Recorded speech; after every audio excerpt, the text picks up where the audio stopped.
मिठा नशे का बचो, बुराइयों का बचो, बेफरमानियों का बचो। अल्लाह जे दर ते झुको, पंज वक्त नमाज पढ़ो।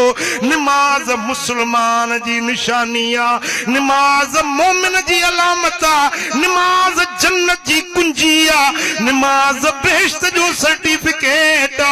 साईं फरमाइन था वजदतु कुर्रत ऐनी फिस्सला, मुझे अखियुनि जी थधाण नमाज में।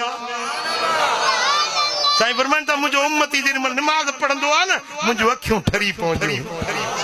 मुझे उम्मती नमाज तो पढ़े, साईं फरमाइन था उनके ॾिसां थो त मुझो हियां ठरे थो, मुझो अखियूं ठरन थियूं त मुझो गुलाम नमाज में बीठो आहे। साईं फरमाइन था बिलाल मस्जिद नबवी मां निकुर, मदीने जे गलियुनि में वञी ॾिस, जेकी बांग ॿुधी नमाज ते नथा अचनि उन्हनि जे घरनि खे साड़े छॾियो। जेके अल्लाह जो सॾु ॿुधी अल्लाह जे दर ते हाज़िर नथा थियनि। ओ बेटा बांग ॿुधी टीवी ते वेठो आ, बांग ॿुधी वॾेरे जे ओताक में वेठो आ, होटल ते चांहि जे चुके ते वेठो आ, रब जे दर ते हाज़िर नथो थी। इहो बि को तोखे पुछाणो थींदो या न थींदो? वडेरे जो सॾु मिलई त वींदे, सिपाही जो सॾु मिलई त वींदे, तोखे कोठ जे चङे मुड़स जो सॾु मिले त वींदे, सूबेदार जो सिपाही जो सॾु मिलई त वींदे, ऐं वाहिदुल क़हार जो सॾु थो मिले। हय्या अल सलात हय्या अल फलाह, कंहिंजो सॾा ॻाल्हायो, कंहिंजो सॾा? मुले जो सॾा, कंहिं पीर जो सॾा, कंहिं वडेरे जो सॾा? न, अल्लाह जो सॾु आ।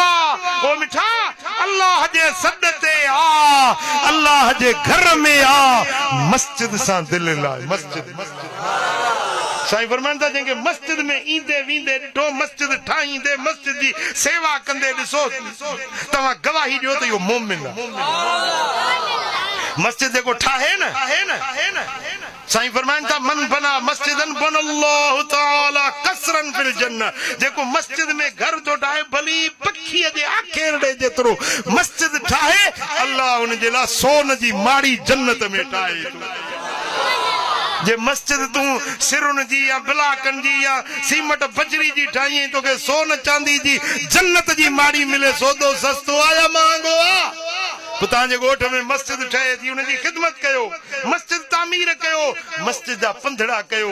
जेॾी महिल मस्जिद रे मानो ईंदो आहे न, दरवाज़े मस्जिद ते ईंदो आहे, रब फरमाईंदो आहे मलाइको